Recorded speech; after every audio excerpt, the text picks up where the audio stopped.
வணக்கம். தமிழக வெற்றிக் கழகத்தின் மதிப்பிற்குரிய தலைவர் தம்பி விஜய் அவர்களை சந்தித்து பொன்னாடை அணிவித்து நீயும் முதல்வராகலாம் என்கிற புத்தகத்தை கொடுத்து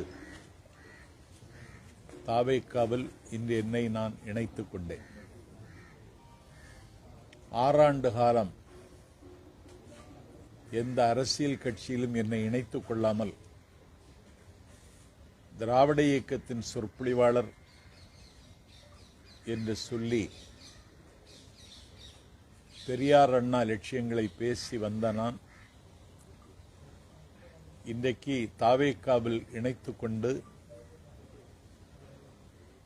நாடு முழுக்க தாவேக்காவினுடைய ஒரு பிரச்சாரகனாக பவனி வர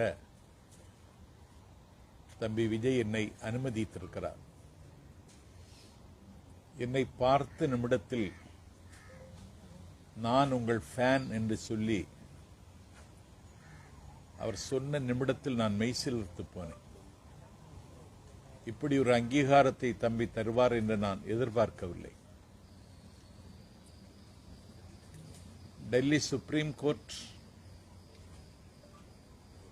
கரூர் துயரத்திற்கு சிபிஐ என்கொயரி என்று உத்தரவு போட்ட அன்று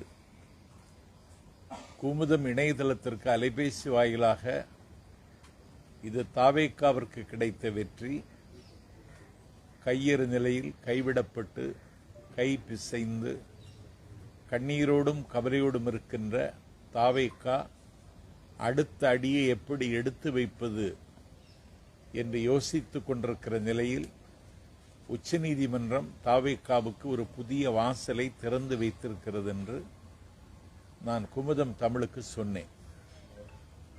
அந்த நிமிடத்திலிருந்து அறிவாலயத்திலிருந்து எனக்கு காது கொடுத்து கேட்க முடியாத அளவிற்கு வசை சொற்களால் என்னை வசை மாறி பொழிந்தார்கள். தொடர்ந்து 5 நாட்கள் தஞ்சை மாவட்டத்தில் சுற்றுப்பயணத்திற்கு ஒத்துக்கொண்டிருந்தேன். அந்த நிகழ்ச்சியை ரத்து செய்தார்கள்.